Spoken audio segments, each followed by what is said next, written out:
Talk about Naomi Campbell. Talk about Naomi Campbell. This Naomi, your mentor. Relax. I'm here to tell you today what happened. So, in December of 2020, Naomi was coming to Nairobi to do some shopping. She was on holiday, but on a remote place. So she was in Nairobi doing shopping. And I texted her and she told me she's in Nairobi. So I was so excited to meet her. She was the first celebrity I was ever going to meet. Guys, I was through the roof. She texted me, she was like, hey, I'm here. She texted me the location. I went directly. I went with my brother. So my brother and I, we met her, we did some shopping. And as we're shopping, she's like, oh, the plane that's taking us back actually has couple more seats. Do you and your brother want to join us on holiday?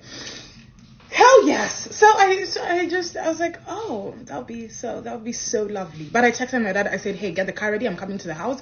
We are going to the airport in an hour to meet Naomi Campbell so she can take me on vacation. So we go on vacation. We had like a very nice vacation. Naomi took care of me the whole entire time. We were staying on the beach, we were doing this, and then like this, that, eating, just having fun, what people do on vacation. And this one time we were on the beach, Naomi was like, oh, we should do a documentary, a film about you live in Kenya. And I was like, oh yeah, that's fantastic. She introduced me to a couple of people in Hollywood. It was so lovely. So a couple of people she was on vacation with were coming to Nairobi after the vacation. They were staying at the Kempinski. So I went to see them at the Kempinski when the whole thing was over.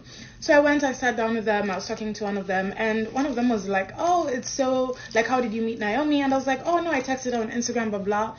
And she was like, oh yeah, she told us like she made you and she built you and she made your career. And I was like, what? No, that's not what happened. And I was like, you mean like helped me and like promoted me? And she was like, no, like what you have is because of her. And I was like, oh yeah, no, that didn't happen. It is very important you remember that part later. Okay, so time goes by. March 2022. We have jumped into March 2022. I get a phone call. My phone is ringing. Naomi Campbell. Oh, so I pick up, I'm like, hey sis, like how are you doing? And she's like, Elsa, how dare you? Oh, so I'm in shock, right? I don't know what's going on. So let me tell you what happened, the context of this phone call. So I had just finished the previous year I had done a documentary on my life, about bullying, about growing up with colorism, all these things, about comedy, where I fell in love with comedy.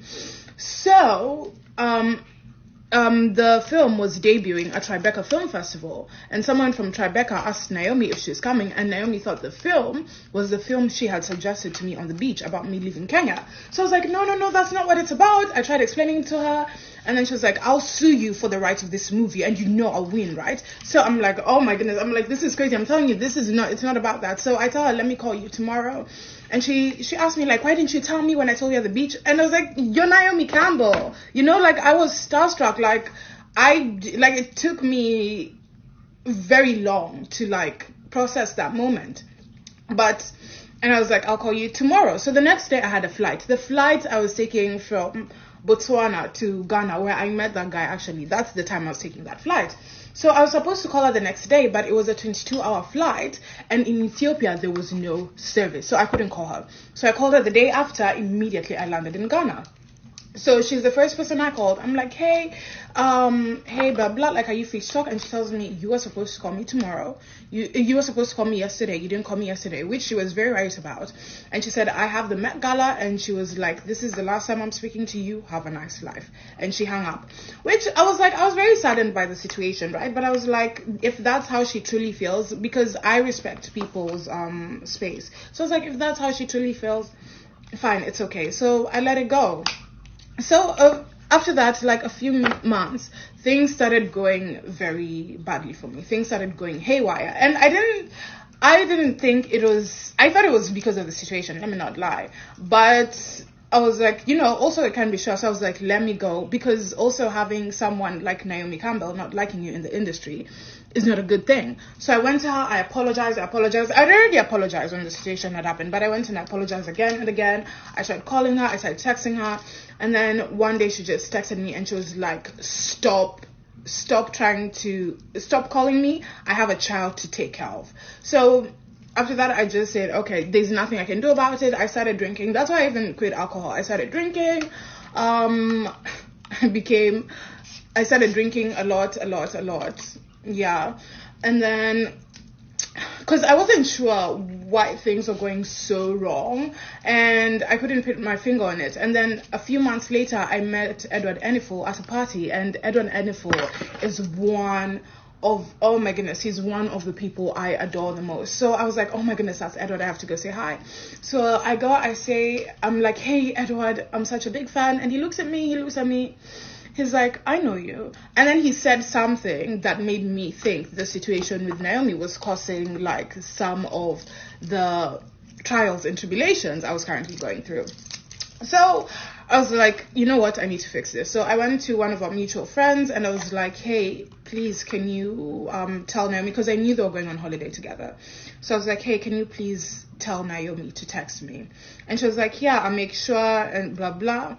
So a couple of days went by, and then Naomi finally texted me and she was like, yeah, I let that go a long time ago. I'm not one to hold a grudge. She sent me a very lovely text. She said, Happy New Year.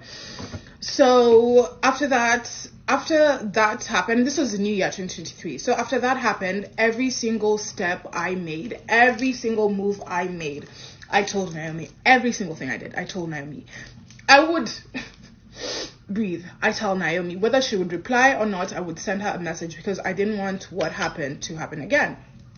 And after some time, after a few weeks, I called my mom and I was like, this isn't normal. This doesn't feel healthy. It kind of feels, you know, it doesn't feel too nice. There's nothing healthy or normal about this. And I was like, I don't want to be in a situation like this. So after that, I just decided it is healthier for me to completely remove myself from the situation and get myself out. And you remember earlier when I said my friends said, the ones Naomi had introduced me to, when they said, oh, Naomi had made you. You remember when I said that? So I just want to acknowledge that and say that even through all this, right, even through everything that happened, first of all, number one, obviously I played a part in it because I am part of the story. In any situation you are in, you play a part, you play a role, and I had my role, and I apologize for my role. And something else, when she said she made me, I'm not going to speak on that, but I will say that Naomi did give me a lot of credibility, especially when I first entered the industry. She gave me a lot of credibility, and that's not something that I can just say, oh, you know, this happened, and Naomi, blah, blah, blah. I can't say that. She did hold me up high, and she introduced me to a lot of people. She made me feel special. She did a lot of things for me. So I wouldn't say she made me, but she did play a big role in a lot of the things that I did in that space during that time. So yeah, me and her, we're not friends, we're not enemies, we're not anything, just not really in association. So we're just strangers.